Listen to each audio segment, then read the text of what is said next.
Olá, seja muito bem-vindo e bem-vinda. Está começando mais um episódio do podcast Smart Supply, podcast que auxilia as indústrias a realizarem uma previsão de demanda mais eficiente. E para isso, a gente fala sobre inovação, boas práticas e inteligência artificial. Meu nome é Fernando Famar, sou Customer Success Coordinator na iSystems e hoje temos o prazer de receber o Felipe Luz, gerente de excelência comercial na Cristália, para a gente falar um pouco sobre excelência comercial na indústria farmacêutica e práticas que levam ao sucesso. Seja muito bem-vindo, Felipe. Grande prazer em estar com você hoje. Para começar, eu gostaria de pedir para você se apresentar, falar um pouco da sua trajetória, da sua carreira, assim a nossa audiência ela consegue te conhecer melhor. Bom dia. Obrigado, Fernando. Obrigado. É um prazer estar aqui com vocês. Agradeço muito o convite para falar desse tema aí, que cada vez é mais importante aqui, né, no nosso dia a dia aí nas empresas de consumo, seja, né, no ramo de saúde ou no ramo de consumo. A minha história, estou na estrada há quase 18 anos, vamos dizer, quase 2 décadas, né? Então já começaram a aparecer os cabelos brancos. Bem rapidamente, eu comecei a minha trajetória na parte financeira, no ramo de seguros, no Grupo Sol, que é um grupo japonês. Fiquei lá por volta de uns 4 anos, sempre o que a gente chama de hard finance, né? Então, comecei na parte tributária, depois fui para contas a receber, depois tesouraria. E aí, eu entrei lá muito cedo, com 16 anos, quando eu estava já no segundo ano de faculdade, eu vi que não era bem aquilo que eu queria fazer, e aí eu comecei a procurar, como todo bom estudante vai procurar alguns estágios, e foi quando eu me deparei com a indústria farmacêutica, né? E foi onde eu encontrei uma oportunidade e onde eu gostei muito e aprendi muito. Então eu entrei no laboratório Abbott, que é uma empresa americana, e fiquei lá quase 10 anos, quase uma década aí, que foi onde eu desenvolvi grande parte da minha carreira, né? Então, lá eu passei por diversas áreas, eu brinco até que foi uma carreira meio Severino, lembra do Zorra Total, que é mais velho, né? O Severino vinha e quebrava um galho. Então, mas eu brinco com isso, mas ao mesmo tempo foi o que me ajudou, e que me deu um pouco do que a gente vai falar aqui, que é uma visão abrangente de várias áreas para você conseguir convergir todo mundo no mesmo objetivo, que é ter um planejamento bom, uma execução, a gente vai falar um pouco mais à frente. Então lá eu comecei em produtividade e força de vendas, passei por um pouco de inteligência de mercado, inovação e projetos de melhoria contínua, aí depois fui para planejamento de demanda, fui PMO lá, parte de novos produtos, colocar muitos produtos no mesmo ano e lançá-los com excelência. Depois retornei para a parte de finanças de controladoria. E depois, por fim, fui para a área comercial, que é onde eu também me desenvolvi bastante. E fiquei lá até a minha última posição, lá foi como gerente nacional de vendas. Então, conheci tanto do lado do back-office, quanto da parte da dificuldade de bater cota, liderar a equipe e assim por diante. Depois do Abbott, eu fui para uma empresa de tecnologia, aí totalmente diferente o ramo, mas ainda focado no ramo de saúde. Né? Então, vender softwares para o ramo de saúde, tanto indústrias quanto outros players que atuam, redes de farmácia, distribuidores, assim por diante, até operadores logísticos. Então, foi uma breve passagem, foi um pouco menos de um ano, mas muito intensa, porque é um modo de venda para um player que eu já conheço, mas um modo de venda diferente de um produto totalmente diferente. Era uma empresa americana também, chamada TraceLink. E, por fim, hoje eu atuo aqui no Laboratório Cristália, um laboratório 100% brasileiro, né?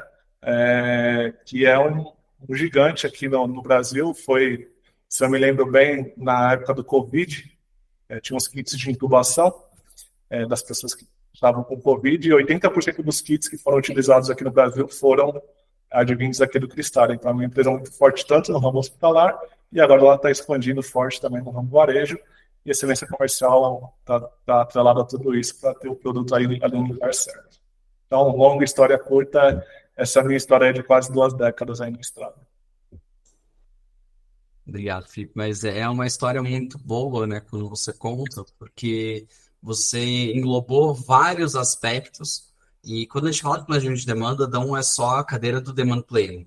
É uma cadeira que você está ali no meio campo, né? Fazendo meio que uma analogia de futebol. Então você tem que defender, você tem que falar ali com pessoas de finanças, você tem que fazer a meta para o time do comercial trabalhar. Então é muito bom quando você tem todas essas vivências que você cria como se fosse também uma empatia pelo processo. Porque você vai entendendo um pouquinho a dor de cada uma das áreas para hoje você ter um planejamento muito mais acurado. Então, falando sobre planejamento de demanda, o que você enxerga hoje como o maior desafio para fazer a definição de metas e também esse cascateamento do planejamento de demanda? E o que que vocês já superaram com isso? Eu vejo o maior desafio assim desses quase 20 anos de experiência, eu vou dizer que é a convergência dos interesses, né? Eu vou falar um pouquinho disso. Engana-se quem pensa que planejamento, S&OP, excelência comercial, seja o nome que derem em cada empresa, em cada organização, que é simplesmente fazer estatística, fazer um gráfico, fazer uma conta de chegada, um número, né? Engana-se, pelo contrário, é essa posição de planejamento, seja qual for o nome que derem em cada organização, você, no fim, é mais um mediador de interesses e do viés de cada departamento, de cada stakeholder ali, de cada player interno, do que propriamente somente o número. É claro que a parte financeira, a parte matemática é sempre importante, você ter boas previsões, ter bons embasamentos do porquê que você está prevendo aquilo ali, quais eventos que impactam aquele forecast, por que você está, quais são essas premissas que estão por trás daquele forecast. Mas no final, não importa qual trabalho prévio você, sua equipe, todas as pessoas passam previamente, equipe de marketing, vendas, própria área de supply chain ali, produção, não importa tudo que você fizer, se você não conseguir mediar esses interesses ali na decisão final, né? Normalmente é a presidência que decide qual que é o forecast que você vai colocar na pedra, né? Se você não conseguir mediar esses interesses, fica muito difícil de você conseguir ter uma boa traçabilidade, um bom planejamento, porque você não consegue defender isso. Eu lembro de um caso que aconteceu no Abbott, não vou mencionar nomes de produtos até por respeito, mas lembro de um caso muito particular no começo da minha carreira, não vou falar quantos anos atrás, porque faz mais de uma década, mas eu lembro que a gente estava numa reunião de S&OP com a presidência, toda a diretoria, e era um ano que era um período que a gente estava como a filial Brasil bem relativo ao orçamento do ano, né? Então sempre a gente tem o plano, o orçamento, e você tem ali o seu S&OP que você vai revisando mediante as coisas que vão acontecendo mês a mês, os eventos que acontecem, produtos concorrentes que saem, concorrentes que entram, problemas produtivos e assim por diante. E eu lembro nessa ocasião, foi uma coisa que ficou na minha mente, porque era uma ocasião que a gente estava bem financeiramente, estávamos com uma previsão de superar o orçamento do ano, e naquela reunião em particular, nós estávamos recebendo a visita da vice-presidente financeira na América Latina. Então, empresas globais, né, sempre você tem aquele cenário filial, aí o cenário regional, que é a Latinoamérica, Europa, né, a Ásia, são aquelas quebras regionais, e você tem a parte global ali, então sempre o cascateamento das metas, as discussões, a gente são nesses níveis. E naquela reunião em particular, a gente tinha esse contexto, que estava bem no número, tinha essa visitante, que inclusive a reunião tinha que ser em inglês por conta dela, e tinha um produto específico, que era um produto único, que somente o Abbott tem, e que é um biológico, é uma doença rara, e tinha uma chance de não vender tudo aquilo que estava no S&OP, porque depende de governo, depende de licitação, que é onde a gente mais tem dificuldade na parte de previsão de vendas. E eu lembro que na discussão ali, todo mundo decidiu, o presidente inclusive falou, não, acho que a gente pode baixar um pouco o número desse produto, a gente está acima do orçamento, não precisamos sinalizar para fora que a gente vai entregar tudo isso, porque tem risco, né? Então entra já naquela discussão, eu vou prometer tudo isso, não vão me dar mais despesa, não vão me dar mais investimentos, e se eu não entregar? Então entra nessas discussões que é um pouco dessa convergência que eu comentei.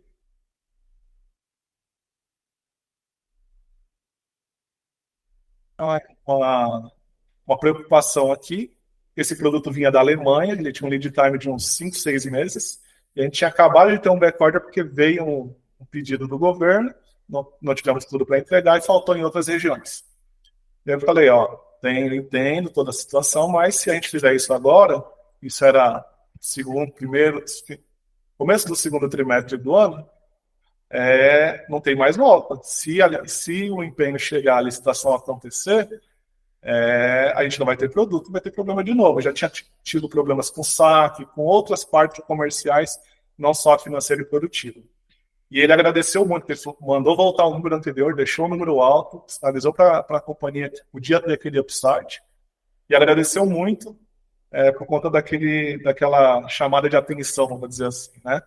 Então, eu acho que a maior dificuldade, ou não digo dificuldade, mas o maior desafio é controlar esse viés de cada área. A gente sabe que grandes corporações sempre você tem o foco principal da companhia é sempre crescer, ganhar market share, né, aumentar a receita, melhorar lucros, mas quanto maior a organização mais KPIs e mais métricas você tem em cada departamento. O financeiro vai procurar rentabilidade, vendas vai procurar ter a venda ali dos produtos curva A, B e não quer pegar os lançamentos, curva C que dá trabalho de vender, supply quer sempre ter um estoque de segurança alto para não ter backorder e assim por diante.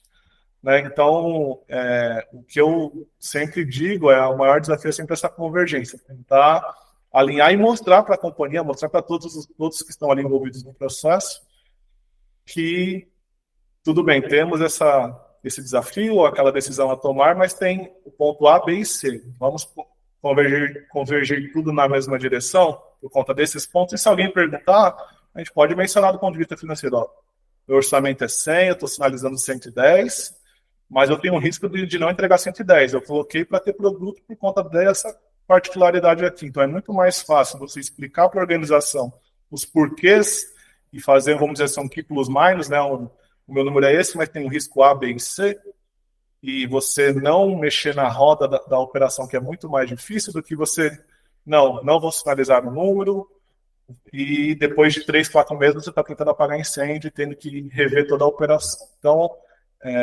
sempre digo que eu acho que esse que é o maior desafio, independentemente da organização. Cada organização tem o seu contexto. Antes eu vim de uma carreira de empresas sempre multinacionais, e hoje estou membro dessa empresa nacional que tem um outro contexto. Né? Mas sempre você tem que tentar trabalhar nesse contexto e mostrar para a liderança os prós e contras da decisão.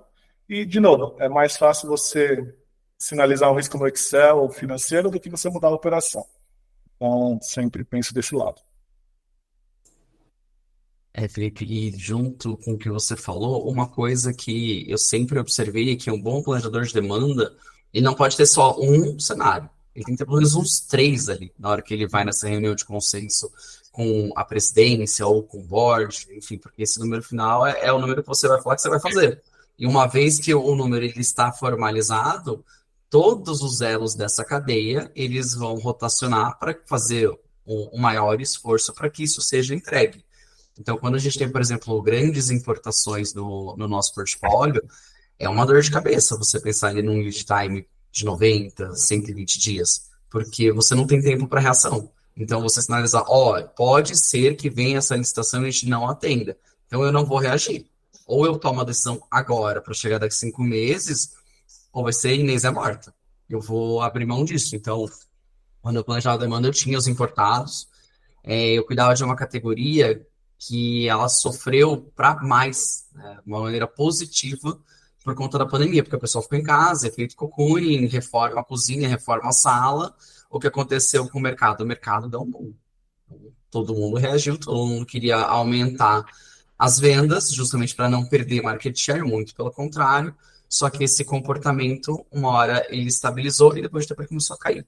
Então, o nosso tempo de reação não foi aderente com o movimento de mercado, tanto quando cresceu quanto quando caiu. O que acontece com o estoque? O estoque vai lá para cima. Exatamente. E depois a gente apagar um incêndio, fazer promoção, alavancar, para tentar ali com que o seu produto ele não vire um slow mover, not moving, você não fique com um days on hand muito alto, né? Para quem está escutando, né, desde a gente está falando de dias de estoque, tá? Slow movers são produtos que eles não estão movendo com uma alta velocidade. No automóvel é quando eles não têm uma demanda futura, ou seja, ele não vai sair do seu estoque. E aí que começa a dor de cabeça que a gente falar de descarte ou até mesmo uma obsolência, dependendo do produto. Exatamente. Mas show. Falando um pouquinho sobre excelência comercial, eu acredito que seja a primeira vez que a gente está abordando esse tema aqui no podcast. Então, se você puder contar para a gente um pouquinho dessa evolução no escopo de excelência comercial, trazendo alguns exemplos práticos, né, desafios, dificuldades, como que é a parte de interface com stakeholders e também os resultados que você já conseguiu colher ao longo da sua carreira. Legal. Assim, excelência comercial, como eu comentei, é sempre muito abrangente dependendo da organização. Então, o que eu sempre digo é tentar entender o contexto onde você está inserido, seja qual for o negócio que você tiver. Falando particularmente do mercado farmacêutico, ele é um negócio que já começou há muito tempo atrás, vamos dizer assim, 20, 30 anos atrás, lá com a McKinsey, quando começou a falar de S&OP, implementar a excelência comercial, e hoje a excelência comercial foi crescendo e foi abrangendo muitas áreas. Então, você pega a excelência comercial hoje, na própria Abbott, quando eu entrei lá, quem me contratou foi o diretor de excelência comercial da época, o Jaime, um grande colega aí, um grande mentor, e ele, na área de excelência comercial, você tinha diversas áreas, desde produtividade de vendas, inteligência de mercado, a parte de planejamento, S&OP, projetos de inovação, a parte de treinamento. Então, você tinha um guarda-chuva de áreas que era todo esse back-office atrelado à área comercial, né? Tudo que é relativo a você dar o suporte com a área de vendas, né? Então, diferente do back-office financeiro, RH, aquela parte mais institucional da companhia, a excelência comercial no final é aquele back-office, se tornou aquele back-office para dar suporte à equipe de vendas, né? Eu tive um presidente no Abbott que ele sempre falava uma frase que eu sempre gostei, que tem dois tipos de pessoas em qualquer organização. É a pessoa que vende, que está lá na rua, batendo na porta do cliente, do stakeholder, seja qual for ele, né? Médico, instituição, hospital, a instituição governamental, seja qual for ele, no caso da indústria farma. Então, tem a pessoa que vende, que está na rua vendendo, está fazendo tudo para vender mais. E tem a pessoa que trabalha dentro da empresa ajudando quem está vendendo a vender mais. Tem essas duas pessoas que trabalham em qualquer organização. Se você não está fazendo nenhuma dessas duas coisas, nem vendendo, nem ajudando a vender, você não está no lugar certo, né? E quando a gente fala de excelência comercial, no final das contas, na minha visão, você fazer de tudo para que você tenha uma execução perfeita na ponta, né? E aí passa por várias áreas, e algumas eu já comentei aqui. Né? Hoje, por exemplo, também fala-se muito de digital, dependendo do canal que você atua, da indústria que você faz parte, e do produto que você está vendendo também. Mesmo no mercado farma, a gente fala muito de digital hoje em dia. Aqueles produtos que você consegue falar direto com o consumidor. Então, na minha visão, a excelência comercial tem que pensar em execução perfeita. Né? Porque no final, cada vez mais a gente vê grandes corporações brigando por cada vez pelos mesmos mercados, né? Eu fiz uma análise recentemente, quando a gente pega aqui as top 30 indústrias farmacêuticas do Brasil no mercado retail, na parte de varejo, tirando uma ou outra empresa que tem um produto especial, por exemplo, a Novo Nordisk, que tem o Ozempic, que é um produto que explodiu por conta do seu viés de emagrecimento, na grande medida dessas 30 corporações, desses top 30, a gente pega o faturamento dessas empresas, divide pela quantidade de SKUs, dá na média 6 milhões de reais por SKU ano, né? Então você pega um grupo como o Grupo EDC, o Grupo Ipera, vendem mais de 10 bilhões por ano. Mas quando você pega o faturamento deles e divide pela quantidade de SKUs, 5, 6 milhões por SKU que você está agregando a sua média. Então, cada vez mais, no mercado farma, que começou, vamos dizer, 150 anos atrás, né, penicilina, aspirina, aquelas primeiras inovações, hoje em dia, cada vez mais, você está brigando pelos mesmos mercados, né? Então, você tem que criar a sua marca na cabeça do médico, na cabeça da instituição, na cabeça do paciente. E para fazer isso, você precisa ter uma execução boa. Então, quem vai ganhar market share é quem tiver a melhor execução.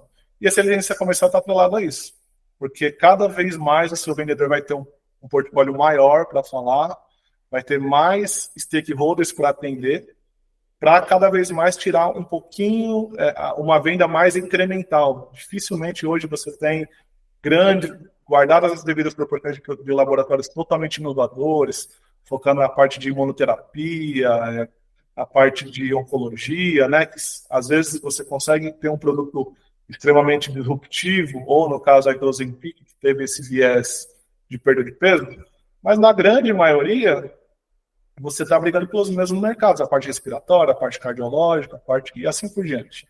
Então, cada vez mais você tem mercados com 30, 40 players. É difícil você ter mercados nichados hoje, que você tem você e mais 3 players, né?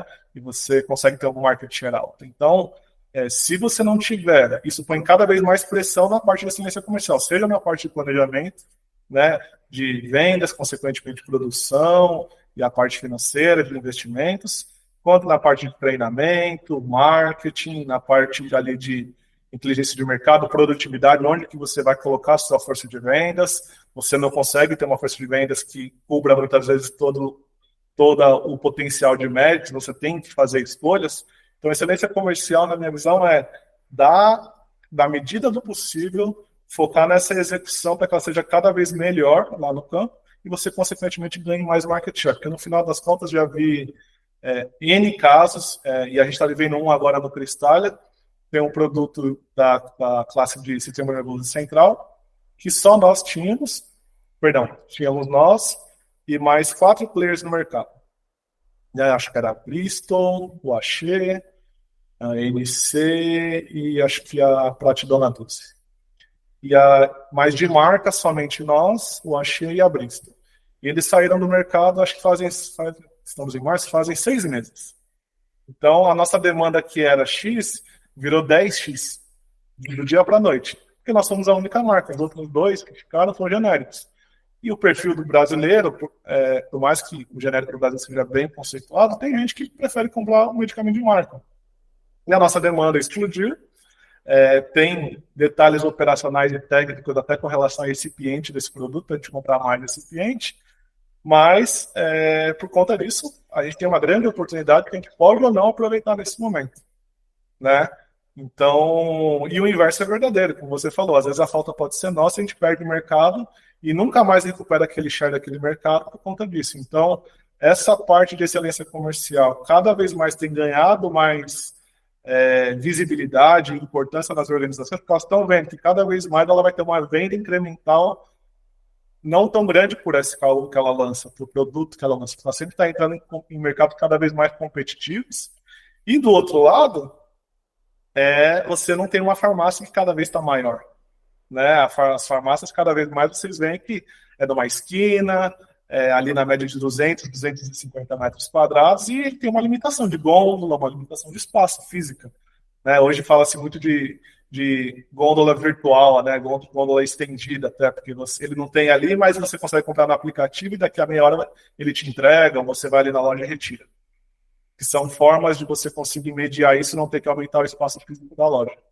Mas dentro desse cenário, cada vez mais os nossos próprios clientes, sejam distribuidores, redes de farmácia, no caso aí do retail, eles são muito mais criteriosos para saber se vão ou não cadastrar seu produto. Você vai lançar um produto, um paracetamol com codeína, não sei, né? Ele vai falar, não, mas espera aí, eu já tenho 10 produtos dessa categoria aqui, eles demandam, o que você vai fazer diferente para morder essa demanda? Vou colocar por que eu tenho que colocar o seu produto aqui? Onde que você vai promover esse produto? Isso quando a gente fala de um produto RX, quando você fala de um produto OTC, pior ainda, porque aí ele vai falar, peraí, não, eu tenho a minha marca própria aqui, eu tenho minha vitamina com a marca Raia do Brasil, ou com a marca Pague Menos, ou com a marca DPSP, por exemplo, ou ele fala, peraí, você é uma empresa totalmente focada em RX, por que você está indo para a OTC? Cadê o seu investimento em mídia, né?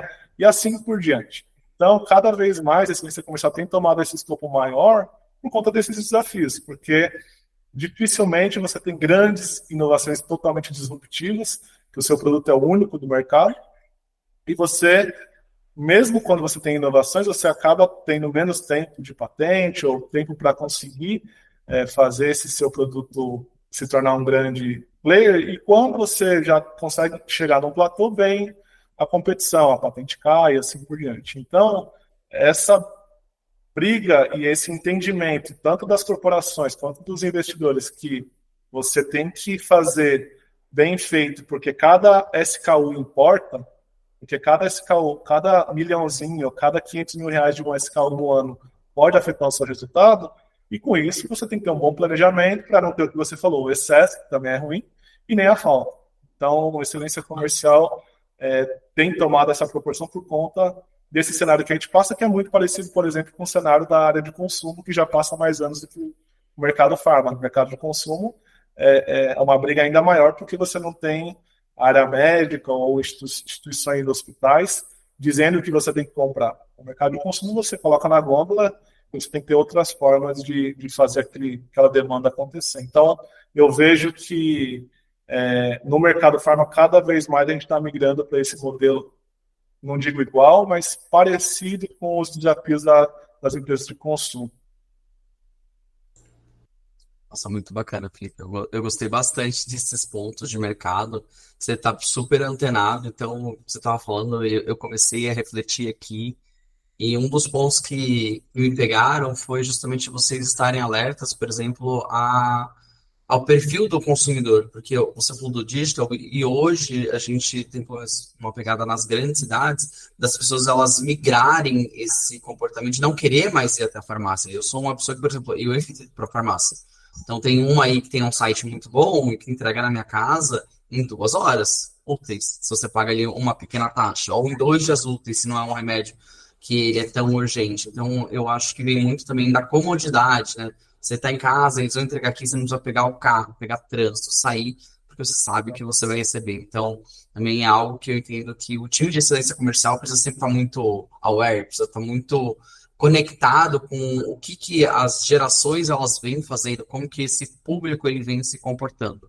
Então, isso é muito interessante, né? Ainda mais quando você trouxe que a gente acaba indo mais, o perfil brasileiro acaba indo muito mais para a marca do remédio do que do genérico, às vezes, né? Na minha cabeça fala, não, mas o genérico é mais barato, mas nossa, se o médico ele receitou tal remédio, então eu preciso ir pegar este remédio aqui. Então é justamente a execução lá na ponta. Porque no final do dia, se você vai com uma receita na farmácia, o seu médico te receitou.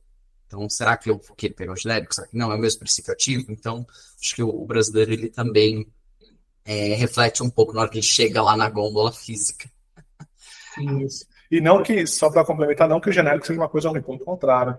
É ótimo para o Brasil e nos Estados Unidos é cada vez mais, lá o mercado é muito mais genericado do que no Brasil. Mas é um movimento que a gente viu que quando teve a lei de genéricos lá na década de 2000, hoje mesmo, mais de 20 anos depois da implementação dos genéricos, o mercado de genérico hoje representa em torno de 15, 16% do mercado do Brasil hoje, né, de farmácia. Então, o brasileiro é muito fiel à marca, ele é muito fiel à marca, e isso acontece muito, é comum você ver pessoas, não, eu tenho dor de cabeça e eu tomo Neosaldina, o outro não, para mim é bom o Dorflex, o outro é melhor de Pirona, Novalgina. Uma pessoa é fiel à marca, e é claro, teve ajuste de preços também das marcas, mas no final o brasileiro é assim, muito fiel à marca. Não tenho nem como discordar com você. Eu tô revendo aqui tudo que eu já tive que usar nessa vida e falei, nossa, de fato, a gente fica muito fiel à marca. De repente, é uma coisa que é muito assim, não, esse aqui é o seu princípio ativo, né? Uma de pirona, vai no genérico e tá tudo bem. Mas no final da sua fala, Felipe, você trouxe um ponto sobre excesso e ruptura. E aí eu queria abrir uma pergunta para você, para trazer boas práticas que você entende que elas levam ao sucesso no planejamento de venda e de demanda, justamente para a gente evitar uma ruptura ou um excesso no estoque. Sim. Nesse tópico, eu diria que assim, o primeiro ponto que eu sempre bato na tecla, seja a empresa que eu tiver, o fórum que eu tiver, é o contexto. A gente tem que saber onde a gente está pisando e entender cada vez mais a empresa e o que move aquele negócio, né?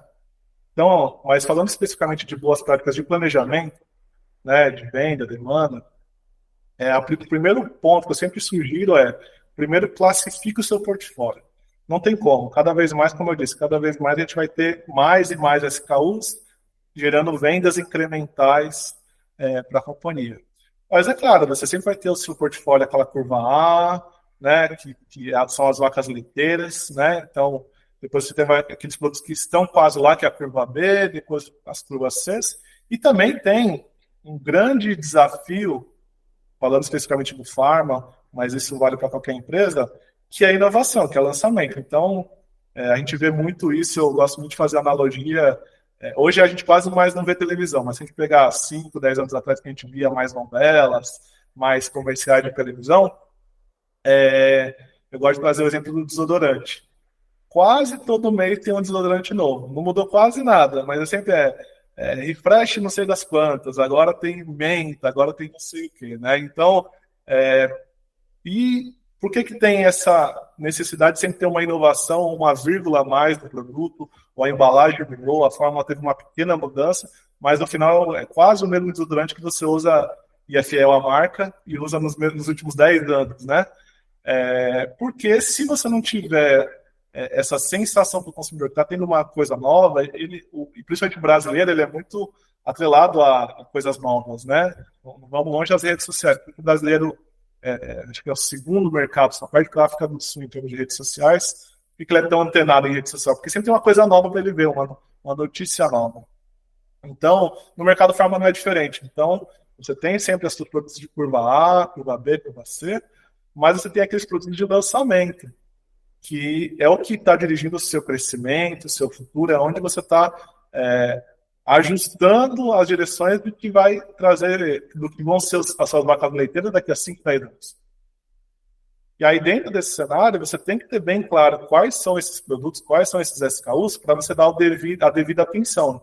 Numa empresa, uma grande corporação, não tem como. Você tem, dependendo da empresa, de 50, 100 SKUs, uma empresa aí, de médio porte, mas quando você pega empresas aí, principalmente do ramo farmacêutico, no mercado retail, seja no retail também hospitalar, você fala de 500 SKUs, às vezes 1.000 SKUs, né? E aí, tem um colega que foi para uma concorrente que tem, ele me falou, acho que tem 2.600 SKUs. Então não adianta, é humanamente impossível você achar que vai conseguir dar a mesma atenção para todos eles. E o grande detalhe que eu já presenciei muitas vezes, a gente conversava muito isso tanto no aspecto financeiro quanto comercial, em uma das empresas que eu trabalhei, é aquele velho ditado, que às vezes é muito comum você estar numa sala cheia de pessoas, às vezes gerentes, diretores, e às vezes a conversa vai para um detalhe que a gente brinca que é a formiga. Estão dando foco na formiga que está lá em cima da mesa e não estão vendo o elefante que está atrás de você passando, né? Então, a primeira sugestão que eu daria é tenha bem claro quais são os seus SKUs prioritários. Façam as curvas, né? Veja quais são as curvas A, que você tem que dar atenção sempre. Quais são os lançamentos, que é muito difícil você prever um lançamento que não tem um histórico tão grande. Então, às vezes você tem um grande investimento, você tem uma perspectiva, uma expectativa muito grande naquele produto. E às vezes não acontece, ou às vezes você tem uma expectativa menor e é muito maior do que você imaginava. Então, lançamento sempre você tem que dar muita atenção. Então, primeiro, fatia o bolo, vamos dizer assim, né? Define quais são as suas prioridades, foca nas prioridades, e os demais, você vai dar uma atenção? Vai, mas vai ser um pouco menor porque eles vão impactar menos o seu negócio. Né? Esse é acho que o primeiro toque que eu daria para quem vai entrar aí na parte de planejamento, excelência comercial. O segundo ponto se for possível, foque em sellout. Né? Não tente focar na venda somente, porque a venda ela é impactada por muitos fatores. Né? Você faz uma campanha, como você comentou, às vezes o produto está em excesso, você dá um grande desconto, ou um player sai, como eu dei o exemplo do mercado de sistema urbano central, e a sua demanda explode porque você se tornou a única marca do mercado, ou você tem um outro player entrando, como o exemplo aqui do Cristal, a gente teve um produto que é importante para nós, que é da classe de dor, e teve um genérico entrando agora no meio.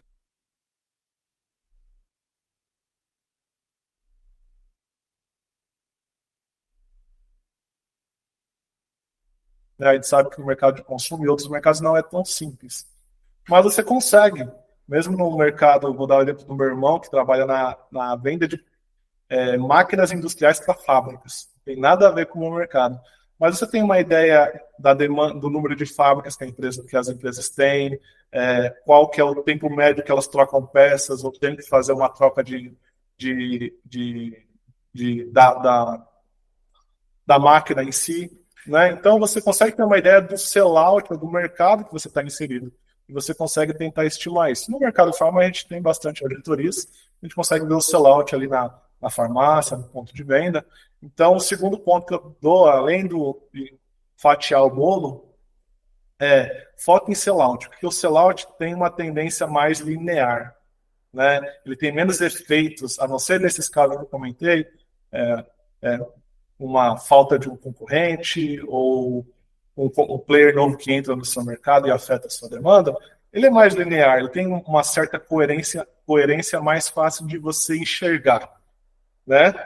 E quando você consegue focar no sellout, você mata muitas discussões que às vezes atrapalham na reunião, na convergência que eu comentei no início, que às vezes o grupo se perde nas vendas propriamente dita, do sell-in, e ali tem tantas variáveis, como você falou, um desconto que você deu especial naquele produto e ninguém lembra, porque faz um ano e a empresa já mudou, ou um player que entrou e às vezes não perceberam ou não explicaram direito, mas o player entrou e a sua venda aumentou porque você fez uma proteção no canal e colocou mais estoque naquele período, e aí você não consegue perceber isso. Enfim, tem tantos aspectos comerciais, produtivos, que estão dentro do sell-in, que se a pessoa puder, foque no sellout. Porque aí você consegue ter uma visão mais limpa do que realmente está acontecendo. E é claro, do sellout você vai derivar o sell-in, que vai ser a previsão de vendas que você vai efetivamente mandar para a supply, mas aí você consegue desmistificar muitas vezes essas discussões. E por fim, eu já até mencionei aqui, mas é destrinchar realmente, esmiuçar as variáveis ou os eventos que estão impactando a sua previsão de vendas, né? Então você já sabe quais são o seu portfólio prioritário, você já fatiou o bolo, você já está focando no sellout, que é uma variável mais linear e mais, vamos dizer assim, menos poluída, vamos dizer assim, acho que é o melhor termo. Agora começa a destrinchar o que vai impactar aquilo. Nesse produto eu vou ter mais investimento, eu vou fazer uma campanha, vou aumentar o estoque no canal, né, vou dar um prazo maior para ter mais estoque no meu produto no canal e bloquear um competidor, vou fazer uma campanha regional por conta de uma determinada campanha ali no sul, seja qual forem os eventos que estão impactando aquela curva, você detalha essas premissas e aí você consegue saber se você está sendo muito agressivo, ou se você está indo com muita sede ao pote, ou está sendo muito conservador, né? Então, esmiuça o que está impactando, e aí um pouco da discussão mesmo, né? Aí o financeiro vai falar, não, eu não vou te dar tanto dinheiro para você investir, porque eu não acredito nesse investimento. O vendedor e o marketeiro vai falar, não, eu acredito, vai dar certo. E você está ali no meio tentando mediar essa discussão para ter, vamos dizer assim, o forecast menos enviesado possível. Porque sempre o que eu falei, supply vai querer ter a previsão de vendas mais alta possível, o estoque de segurança mais alto possível, em termos de política, para que o backorder dele seja o menor possível. Só que do outro lado, quando gera um excesso, quem paga a conta é o financeiro junto com o marketing. Porque o financeiro vai falar, teve um excesso de R$ 1 milhão aqui, ou você vai ter que impactar da sua verba promocional, ou vai ter que mandar alguém embora, né, que é o pior dos casos. Então, controlar, a minha sugestão seria essas boas práticas, eu falaria dessas três.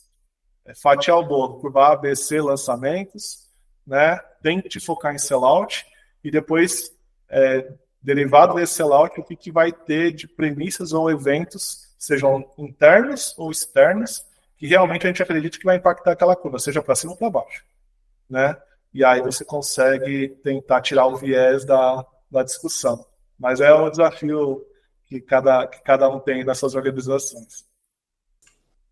Com certeza. E assim, né, você com toda a expertise do ramo farma, eu vim de bens de consumo e também no planejamento de demanda a gente começava sempre discutindo muito sobre sellout. A gente fazia já de trás para frente. Então, qual que é o meu sellout? Como que vai ficar? Eu tinha acesso ao estoque de alguns varejistas, então como que vai ficar nessa conta?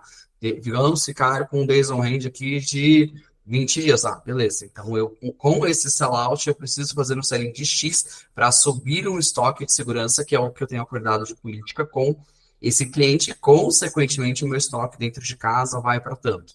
Então, fazer o início no sellout ajudava bastante, porque o sellout ele é justamente uma coisa que está mais controlada. Se eu precisar aumentar o sellout, era uma ação muito mais prática, né? Então, ia lá o time de trade para fazer uma ativação, para fazer ali um cashback, algum cupom. Então, a gente conseguia ter algumas jogadas para acelerar ele, porque, consequentemente, o selling viria ali um mês ou 2 meses para frente. E o que você falou da gente fatiar o bolo é muito verídico. E justamente a gente conseguir saber, mas qual que é o meu produto que eu tenho uma boa margem? Ou qual que é o produto que eu tenho um grande faturante? Que não necessariamente eu preciso olhar só para volume. Às vezes eu tenho um produto que ele não tem um volume tão grande, mas se eu precisar ali um ABC por faturamento, ele é o produto que eu preciso vender porque eu vou garantir a margem. Consequentemente, eu vou ter uma boa lucratividade. E eu vou ter ali os meus investidores, eu vou ter um board super feliz. E você trouxe um ponto que você tem ali um colega que trabalha com, por exemplo, 2.500 SKUs. É um portfólio muito extenso. Então, eu já aproveito esse seu comentário para fazer o link com a próxima pergunta, né? Que é como você enxerga a maturidade das organizações e também dos profissionais para usar a tecnologia e as ferramentas que hoje a gente tem à nossa disposição para ajudar no dia a dia do SNOP. Eu vejo, sendo bem sincero, a maturidade, tanto das empresas quanto dos profissionais, tá? Talvez vão jogar pedra para mim depois, mas eu ainda vejo que é uma maturidade Não, tá baixa, tudo bem. tá? Não por conta da tecnologia em si, mas esse eu acho que é um mal do nosso tempo. Até fiz uma apresentação recentemente para a nossa equipe e eu comentei disso, porque hoje a gente é muito impactado por diversas informações, né? Tem uma frase que eu ouvi recentemente, que uma criança de 6, 7 anos tem mais informação hoje em dia do que César tinha na época do Império Romano, né? E é da nossa geração, dormir com o celular na mão, você vê a mania de o scroll down, né, o drill down, né, de você ver várias informações, a cada 30 segundos você está vendo um vídeo, uma informação diferente, e isso não é diferente no mercado, quando a gente está falando de planejamento, de informações, que hoje nós temos muitas auditorias de mercado, muitos relatórios, muitos dados, mas o principal é o que você vai fazer com esses dados, né, como você vai transformar a informação. E nesse caso em particular que eu li desse meu colega, ele entrou nessa empresa recentemente, e ele me ligou e ele falou, Felipe, você não vai acreditar qual que é o problema principal. Ele entrou mais na parte comercial, na parte ali de inteligência de mercado. Mas ele falou assim, Felipe, você não sabe o problema grande que a gente está tendo aqui, que é SNOP, que é o planejamento justamente com os clientes que você comentou, está tendo falta de produto, sobra e assim por diante. E aí ele falou, e você não vai acreditar, é uma empresa de mais de 10 bilhões de reais, e ano, né? E ele falou, eles estão fazendo tudo pelo selinho aqui. Então, assim, quando você pensa, às vezes, que corporações muito grandes estão na frente do processo, às vezes engana um pouco. Então, é, o, e aí, linkando com a sua pergunta nessa questão da maturidade, o primeiro ponto que eu vejo as pessoas têm que ser bem lúcidas e honestas para falar, peraí, onde que a gente está, qual que é o benchmark, o que eu preciso fazer para começar esse processo, porque você não faz planejamento, excelência comercial do dia para a noite, né? Me chamaram aqui no Cristália para começar essa área aqui, eu vou fazer 1 ano e 9 meses aqui de empresa, e a gente ainda está engatinhando, começando, melhoramos muito nesse 1 ano e 9 meses, estamos construindo a área do zero, os processos quase que do zero, melhoramos muito, nossa capacidade melhorou aí 100% praticamente, um erro na média de 60%, hoje o erro no selim está em torno de 30%, né? E o nosso erro no sellout está abaixo de 10%. Né? O selim é muito afetado hoje por uma questão particular aqui de fábrica. E nesse caso em particular, voltando para a sua pergunta, você tem que saber em que pé que você está no processo, e ser honesto, falar, não, eu não tenho nada, mas eu quero começar a ter alguma coisa, então eu vou focar no sellout, como você comentou, mesmo na empresa de consumo. Então, quando eu digo que a maturidade ainda é baixa, é porque as empresas e os profissionais precisam ainda sentar e falar, não, peraí, onde que eu preciso focar os meus esforços? Qual a métrica principal que eu vou usar aqui? E aí, tentar destrinchar e não usar 50 indicadores diferentes ou 50 relatórios diferentes, escolher uma ou duas variáveis que aquilo vai ser um mantra da companhia ou no início daquele processo.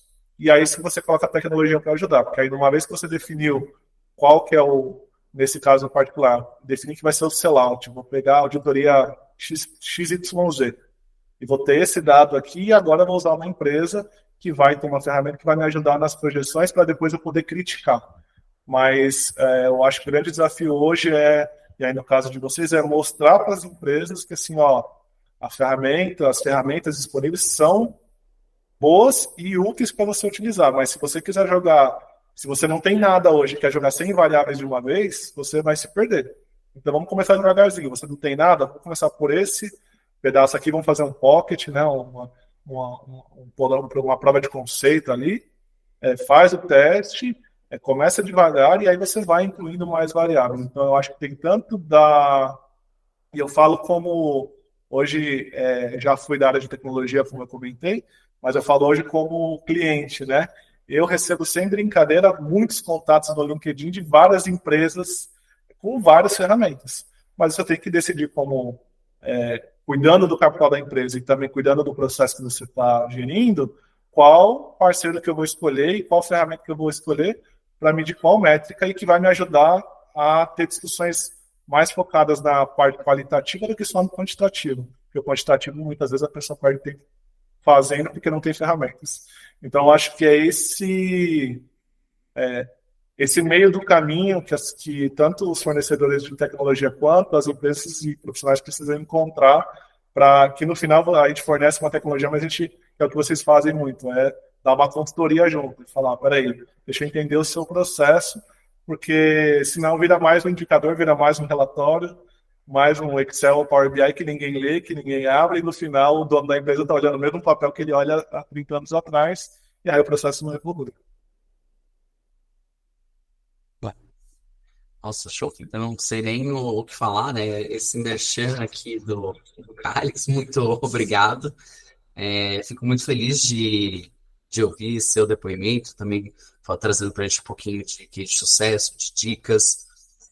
De fato, hoje eu também vejo que tem um gap em alguns profissionais justamente na parte de desenvolvimento. O pessoal só quer focar ali no quant, mas o planejamento não é o quant, né? Você usa uma ferramenta para fazer o seu quantitativo e você pega todo o seu conhecimento de negócio, então o seu qualitativo, você saber qual que é a estratégia, para onde vocês vão, qual que às vezes é o melhor mix para os próximos meses, como que o mercado vai se comportar, como que o consumidor, que a gente também falou, vai se comportar, você pegar todo esse seu conhecimento quali, você juntar com o quant, aí sim você tem um planejamento de demanda muito mais robusto, e aí a gente está falando de ganhos de acuracidade, eu tenho um estoque mais enxuto, ou pelo menos ali mais adequado para os próximos meses, você tem ali um financeiro feliz, porque você vai ter um bom balanço patrimonial, a linha ali de estoque, ela fica mais controlada, então acho que todo mundo sai ganhando. Então, juntando já com esses pontos que você trouxe, e caminhando aqui para a nossa última pergunta, infelizmente, eu queria saber se você tem alguma dica para quem está nos escutando, pensando no desenvolvimento de outros profissionais da área. Então, como que essa pessoa ela pode começar, né? Por onde? O que que ela deveria estudar? Como que ela pode se desenvolver? Pensando assim, no que você enxerga dos profissionais e também olhando um pouquinho para a sua trajetória. Então, a gente ajudar o nosso ouvinte. Eu acho que a principal dica que eu daria tenha empatia. Eu vou falar um pouquinho sobre isso, porque tentar entender o lado do outro. Eu vou linkar isso com uma história que eu vivi no Abbott e para a gente finalizar aqui se você não entender o contexto que você está inserido, o que as pessoas que fazem parte do processo, o que elas valorizam, o que impacta ela, o que impacta às vezes nos KPIs, que afetam às vezes o bônus dela, ou o que o chefe dela, que às vezes na América Latina está cobrando, ou o chefe global, e é sempre aquele cross, né? O chefe global pede uma coisa para o head de finanças local, mas o head global de supply pede outra coisa, são interesses que conflitam entre si, né? Então, eu lembro de um caso do Abbott que ficou muito na minha memória, que foi, eles fizeram muitas aquisições globais de muitas empresas em pouco tempo. Então, se eu me lembro bem, em 5 anos fizeram mais de 5 aquisições e todas bilionárias, né? Então, muitos bilhões de dólares envolvidos. E aí, quando foi, acho que em 2016, 2017, teve um projeto global de ajuste de fluxo de caixa da companhia, porque eles tinham feito várias aquisições e precisavam ajustar. Então, eles ajustaram políticas de compras, basicamente, né? Políticas de estoques, né, internas, o Days on Hand, e políticas de estoques externos, que é o nosso stock in trade, né? Então, aquela velha história. Negocio mais prazo com os meus fornecedores, diminuo meu estoque de segurança para ter menos dinheiro parado e investir, e tento diminuir meu estoque no canal, com os meus clientes, para dar menos prazo de pagamento e receber o dinheiro e você fazer essa conversão do ciclo do dinheiro mais rápido. E sempre aquela discussão, supply fala, ó, o recorder vai aumentar, finanças vai falar, mas eu preciso do caixa, vendas vai falar, se faltar produto eu não ganho market share, e assim por diante. E foi um case que eu lembro que deu muito certo, porque mesmo a gente cortando os estoques de segurança ali em 30% na média, nosso nível de recorder, que já era bem baixo, se manteve.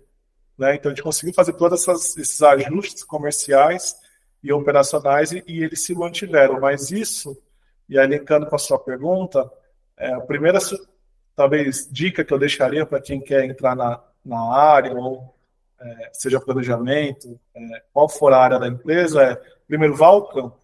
Seja qual for o ramo da empresa, vá ao campo e entenda a dor de quem está vendendo, entenda os percalços ali do que está acontecendo na vida real.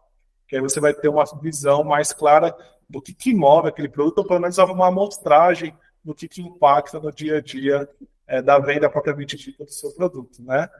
Eu já comentei um pouquinho da empatia, então, assim, tenta entender as áreas também, visite as áreas, né? Como eu falei, a gente, no final, é um mediador da discussão, a gente não é o decisor, a gente influencia todos e, no final, quem vai decidir é o dono da empresa, é o presidente ali da organização, mas quanto mais você conhecer quem participa da construção e da decisão, as dores deles, os desafios, às vezes tem, como eu comentei, um projeto global que está vindo na área dele específica e está impactando ele, se você conseguir entender isso, vai ficar mais fácil de você mediar aquela discussão e, às vezes, mesmo que não seja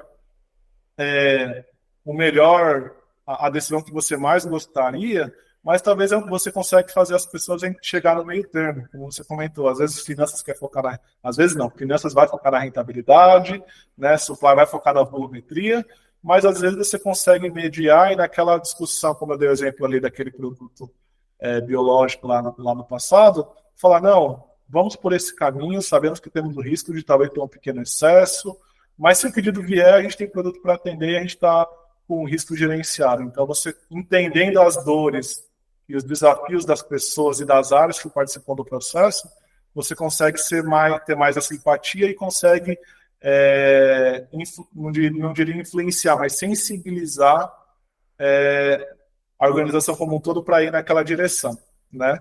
E no final, tudo isso para controlar o viés, porque, como eu disse no início, sempre alguém vai ter um viés na discussão, seja financeiro, comercial, produtivo, ou naquele momento não é bom você às vezes está muito abaixo do orçamento e você não quer sinalizar isso, você ainda, o CEO ainda acredita que vai conseguir entregar o que ele prometeu, seja para o seu chefe, seja para os investidores, né? E no final das contas, acho que a principal mensagem que eu dou hoje se fala muito de intraempreendedorismo, né? Então, é aquele empreendedorismo dentro da empresa. Eu não gosto muito desses jargões, mas no final das contas é assim, quem está em excelência comercial tem que agir como se fosse o dono da empresa, enviesado, falar, não, peraí, eu estou indicando isso, sugerindo isso, porque vai ser o melhor para a gente no sentido de não sobrar produto, não faltar produto e no final a gente ganhar market share. Então, haja como se fosse o dono da empresa mesmo, porque não adianta você simplesmente falar, não, vai dessa maneira e daqui a pouco sobrar produto, né, e impactar o resultado, como você deu um exemplo aí, ter que fazer campanhas, queimar, e às vezes você queimar a sua marca. É muito mais difícil você reconstruir uma marca do que você construir ela da maneira correta desde sempre, né? Então, haja como se a empresa fosse sua, tenta mediar esses vieses e conheça dos participantes, conheça das áreas, conheça do campo, que vai te ajudar a mediar essas discussões. E no final das contas, isso vai melhorar a sua curiosidade, o seu nível de serviço com o cliente, e no final vai ser um ganha-ganha. Mas seria esses os toques que eu daria para quem quer entrar nessa jornada aí. Muito obrigado pelas dicas, Felipe. E você tem razão. Haja como dono, e, por exemplo, quando eu entrei no processo de S&OP, uma coisa que me falaram foi que o processo de S&OP, ele é um processo colaborativo. Então, você ter a empatia para você saber ouvir os demais, justamente para na hora que vocês forem fazer a construção do número, você pegar todas essas percepções e você alinhar com a estratégia de negócio. Você pensar, não, mas eu vou me posicionar assim. Não, mas este é um produto que, ó, vem aqui, vai dar tudo certo e vamos apostar que a gente tem aqui o cenário A, B, C, até às vezes o cenário D, E, F, enfim, depende muito do momento em que a empresa está vivenciando. Felipe, eu queria te agradecer em nome da iSystems, muito obrigado pela sua participação. Foi um podcast muito rico, muito interessante. Quem estiver ouvindo, eu espero que vocês também tenham gostado. Então, muito obrigado pela sua participação, Felipe. Espero poder contar com você no futuro aqui. Foi muito bom. Eu agradeço, foi um prazer estar aqui com você.